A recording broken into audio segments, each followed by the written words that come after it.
Hello everyone, मेरा नाम राम सिंह और स्वागत करता हूं मैं आपका अपने यूट्यूब चैनल आईक्यू गुरु टीचिंग एग्जाम्स में। चाहे आप आईक्यू गुरु को देख रहे हैं या फिर एग्जाम टारगेट 24 पे देख रहे हैं, तो स्वागत करता हूं मैं आपका अपने इस यूट्यूब चैनल पे। देखिए, ये है हमारा Allahabad high court stenographer group C और डी के लिए जीएस का प्रैक्टिस सेट। थोड़ा बीच में डिस्टर्ब हुआ है, लेकिन अब डिस्टर्ब नहीं होगा। अब जो है प्रैक्टिस सेट आपको कंटिन्यू बेसिस पे मिलने वाला है। चलिए शुरुआत करते हैं आज के इस महत्वपूर्ण सेशन में बने रहिए और अंत तक आप अपना स्कोर जरूर शेयर करेंगे कि आपने कितना क्वेश्चन करेक्ट किया हुआ है। देख लेते हैं, निम्नलिखित में से किस जगह पर बुद्ध को ज्ञान प्राप्त हुआ था। इंपॉर्टेंट क्वेश्चन है और इस क्वेश्चन को आप भली भांति जानते होंगे। कारले, बोध गया, सारनाथ या फिर लुम्बिनी। तो आपको भी पता है कि महात्मा बुद्ध को जो ज्ञान की प्राप्ति हुई थी वो बोध गया में हुई थी। ऑप्शन नंबर बी करेक्ट है। और कब हुई थी?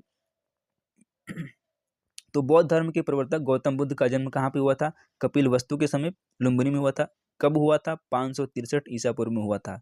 और ये क्या किए थे? सांसारिक समस्याओं से व्यथित होकर 29 वर्ष की अवस्था में गृह त्याग किया था। किसने? गौतम बुद्ध ने। और इस घटना को बौद्ध ग्रंथों में क्या कहा जाता है? महाभिनिष्क्रमण कहा जाता है। क्या कहा जाता है? महाभिनिष्क्रमण कहा जाता है। ये भी पूछ लेता है आपसे कि गौतम बुद्ध के गृह त्यागने की घटना को क्या कहते हैं। ठीक है, तो महाभिनिष्क्रमण कहा जाता है। और 35 वर्ष की आयु में उरुवेला यानी कि बोध गया में वट यानी पीपल वृक्ष के नीचे निरंजना नदी के तट पर वैशाख पूर्णिमा के दिन इनको क्या हुआ था? ज्ञान की प्राप्ति हुई थी। तो यहाँ से 2-3 क्वेश्चन आपके बन रहे हैं। कितनी अवस्था में? 35 वर्ष की अवस्था में। कहाँ पर? बोध गया में, उरुवेला के समीप। और किसके नीचे? पीपल वृक्ष के नीचे। नदी कौन सी है? तो नदी है निरंजना। और कब? वैशाख पूर्णिमा के दिन इनको ज्ञान की प्राप्ति हुई थी। जब ज्ञान की प्राप्ति हो गई तब ये क्या कहलाएं? तब ये बुद्ध कहलाएं। ठीक है, आई होप आप इसको समझ पाएंगे। अगला क्वेश्चन लेते हैं। किसने विजयनगर साम्राज्य की स्थापना 1336 में की थी? सलुआ, राम राय, कृष्णदेव राय या फिर हरिहर और बुक्का ने? तो विजयनगर साम्राज्य की स्थापना किया था किसने? हरिहर और बुक्का ने किया था। कब किया था? इसमें दे दिया गया है 1336 ईस्वी में। इंपॉर्टेंट क्वेश्चन है, इसको अभी आप ध्यान रखेंगे। सॉरी। निम्नलिखित में से स्वतंत्र भारत का सबसे पहला उप प्रधानमंत्री कौन था? यानी कि इन चारों में से सबसे पहले स्वतंत्र भारत के पीएम कौन थे? सॉरी, उप प्रधानमंत्री यानी कि deputy prime minister. Lal Krishna Advani, Morarji Desai, Jagjivan Ram या फिर वल्लभ भाई पटेल। तो सबसे पहले डिप्टी पीएम कौन थे? तो ये थे सरदार वल्लभ भाई Patel. Option number D correct हो जाएगा। चलिए अगला क्वेश्चन लेते हैं। क्वेश्चन नंबर 54 की बात करेंगे। निम्नलिखित में से किस आंदोलन का नेतृत्व महात्मा गांधी ने नहीं किया था? ये कुछ आंदोलन है और बताना है कि इसमें से किस आंदोलन का नेतृत्व जो है महात्मा गांधी ने नहीं किया था। आइए देख लेते हैं। अवध के किसानों का आंदोलन, कपड़ा मिल वर्कर्स आंदोलन, दमनकारी बगान व्यवस्था के विरोध में चंपारण आंदोलन या फिर खेड़ा के किसानों के समर्थन में किया गया आंदोलन। ठीक है, इनमें से गांधी जी ने खेड़ा में भी किया था, चंपारण खेड़ा में भी किया था, यानी कि कपड़ा मिल वर्कर्स आंदोलन भी इन्होंने नहीं किया था। तो किया क्या नहीं किया था?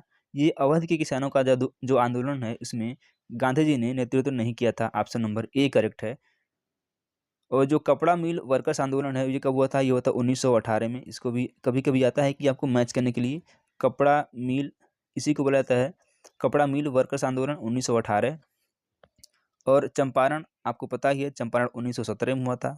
ठीक है, और एक और ये किए थे जो सत्याग्रह था खेड़ा में। खेड़ा कब हुआ था? 1918 में हुआ था। तो जो क्रम है, पहले चंपारण, फिर एक ट्रिक है, गांधी जी चंपा से मिलने खेड़ा गए, या अन्यथा मत लीजिएगा, केवल याद करने का ट्रिक है। तो सबसे पहले एक चंपारण हुआ था, फिर जो है कपड़ा मिल हुआ था, उसके बाद जो है खेड़ा हुआ था। तो इसको आपको याद रखना है। अगला क्वेश्चन लेते हैं। निम्नलिखित में से कौन ऐसी क्रांतिकारी थी जिसने भारत से बाहर रहकर कार्य किया? विजयलक्ष्मी पंडित, एनी बेसेंट, सरोजिनी नायडू या फिर भीकाजी कामा। ये कौन थी? ये थी भीकाजी कामा। ऑप्शन नंबर डी करेक्ट हो जाएगा। ये पारसी क्रांतिकारी थी। किस समुदाय से थी? पारसी थी। और इनके द्वारा क्या किया था? पेरिस में वंदे मातरम नामक साप्ताहिक पत्रिका भी आरंभ की गई थी। कौन सी पत्रिका? वंदे मातरम नामक साप्ताहिक पत्रिका भी इनके द्वारा शुरू की गई थी। और इनका जो जन्म हुआ था वो हुआ था 24 दिसंबर 1861 को हुआ था। और 22 अगस्त 1907 में जर्मनी के स्टुअर्टगार्ड में हुई जो 7वीं अंतर्राष्ट्रीय कांग्रेस की बैठक में थी, इन्होंने क्या किया था? तिरंगा फहराया था। कब? स्टुअर्टगार्ड में 1907 में। अगला क्वेश्चन लेते हैं। निम्नलिखित अक्षांशों में से किस अक्षांश पर 21 जून को 12 बजे दोपहर को सूर्य की किरणें सीधी पड़ती हैं? कब पूछी जा रही है? 21 जून को 12 बजे सूर्य की जो किरणें हैं सीधी पड़ती हैं किस अक्षांश पे? तो ये जो है आपका 23 डिग्री से 23 डिग्री 30 मिनट नॉर्थ से 23 डिग्री 30 मिनट उत्तर। ऑप्शन नंबर बी करेक्ट है। सॉरी। निम्नलिखित राज्यों में से कौन सा राज्य गेहूं का अग्रणी उत्पादक है? मध्य प्रदेश, पंजाब, हरियाणा या फिर उत्तर प्रदेश। तो यानी कि इन चारों में से कौन सा जो है गेहूं का अग्रणी उत्पादक है? तो ये है उत्तर प्रदेश है। ऑप्शन नंबर डी करेक्ट हो जाएगा। और गेहूं जो है एक रबी की फसल है, यानी कि आता है ना रबी जायद खरीफ, तो ये रबी की फसल है। और जो गेहूं का ओरिजिन माना जाता है वो होता है फिलिस्तीन को माना जाता है। और गेहूं उत्पादन के लिए क्या होता है?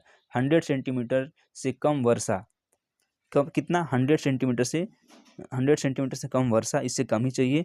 और जो टेम्परेचर चाहिए वो कितना चाहिए? 15 से यानी 15 से 25 डिग्री सेंटीग्रेड के बीच में क्या चाहिए? टेम्परेचर चाहिए। किसके लिए? गेहूं के उत्पादन के लिए। ठीक है। और ये जो सर्वाधिक उत्पादक राज्य है वो उत्तर प्रदेश है, पहले नंबर पे है। यूपी के बाद क्या है? उत्तर प्रदेश के बाद मध्य प्रदेश है, फिर पंजाब है। ठीक है। कौन कौन से हैं? उत्तर प्रदेश, मध्य प्रदेश और पंजाब। वर्षा या ओलों की प्रचंड मूसलाधार बौछार जो सामान्यतः अल्पावधि की होती है, इस कथन के लिए निम्नलिखित में से किस पारिभाषिक शब्द का प्रयोग किया जाता है? वर्षा या ओलों के लिए किस शब्द का आप प्रयोग कर सकते हैं? तो इसे बोला जाता है क्या? मेघ बीजन, मेघ बिंदुक, मेघ विस्फोट या फिर मेघ गुच्छे। तो इसको बोला जाता है मेघ विस्फोट, यानी क्लाउड बस्ट बोलते हैं इसको। सी ऑप्शन करेक्ट है। देखिए क्लाउड बस्ट क्या होता है? एक जो बारिश का जो एक चरम रूप है। ठीक है। और इस घटना में बारिश के साथ साथ ओले भी क्या होते हैं? पड़ते हैं।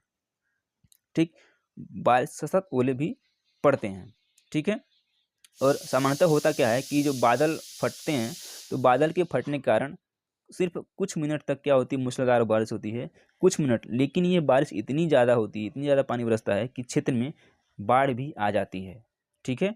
और जो ये घटना होती है बादल फटने की, यह पृथ्वी से लगभग 15 किलोमीटर की ऊंचाई पर घटती है। और जो इसके कारण होने वाली वर्षा है लगभग 100 मिलीमीटर प्रति घंटे की दर से होती है। ठीक है। इतना आपको ध्यान रखना है।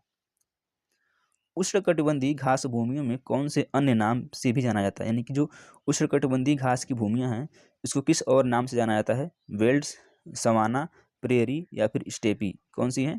उष्णकटिबंधीय, तो इसको जाना जाता है सवाना के नाम से। ऑप्शन नंबर डी करेक्ट है। निम्नलिखित में से ऊर्जा का कौन सा स्रोत नवीकरणीय योग्य नहीं है? यानी कि जो इसको आप दोबारा यूज नहीं कर सकते हैं, जिसको बोलते हैं रीन्यूएबल एनर्जी। प्राकृतिक गैस, सौर ऊर्जा, पवन ऊर्जा या फिर ज्वारी ऊर्जा। तो नहीं ये पूछा गया है, तो कौन सा नहीं होगा इसमें से? जो प्राकृतिक गैस है वो नहीं होगा। ऑप्शन नंबर ए करेक्ट हो जाएगा।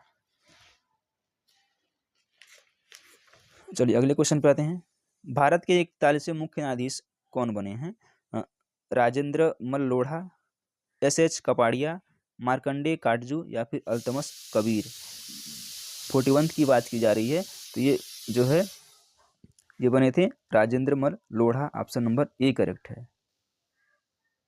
और ये वर्तमान में जो भारत के मुख्य न्यायाधीश कौन है? वाई चंद्रचूड़ हैं। भारत में संघीय मंत्री परिषद सामूहिक रूप से किसके प्रति उत्तरदायी होती है? भारत के राष्ट्रपति के प्रति, केवल लोकसभा के प्रति, केवल राज्यसभा के प्रति या फिर संसद के दोनों सदनों के प्रति। तो कौन? भारत के संघीय मंत्री परिषद की जो सामूहिक रूप से जो उत्तरदायित्व तो होती है वो किसके प्रति होती है? वह होती है लोकसभा के प्रति होती है। ऑप्शन नंबर बी करेक्ट है। भारत के संविधान के अनुसार निम्नलिखित में से कौन सा एक मौलिक कर्तव्य नहीं है? प्रेस की स्वतंत्रता की रक्षा करना, सार्वजनिक संपत्ति की रक्षा करना, अपनी समृद्धि विरासत को बचाए रखना, भारत की एकता और अखंडता की रक्षा करना। तो ये कौन सा नहीं है? ये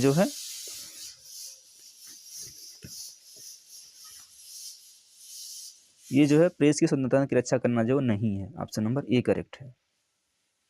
नीचे दी गई धातुओं में से कौन विद्युत की सर्वोत्तम चालक है? सोडियम, एल्यूमिनियम, तांबा या फिर चांदी। ये है चांदी। ऑप्शन नंबर डी करेक्ट है। CH4 में कार्बन की संयोजकता क्या है? तो इसमें है 4 है। कार्बन कितने हैं? 4 हैं। मानव हृदय में कितने कोष्ठ होते हैं? 4, 2, 4, 1, 2 या फिर 3? ये होते हैं 4 होते हैं। ऑप्शन नंबर ए करेक्ट हो जाएगा।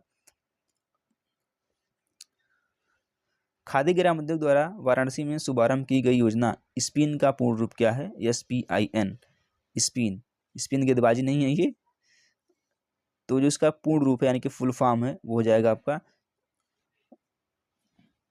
Strengthening the potential of India, Bharat की क्षमता का मजबूतीकरण। ऑप्शन नंबर सी हो जाएगा।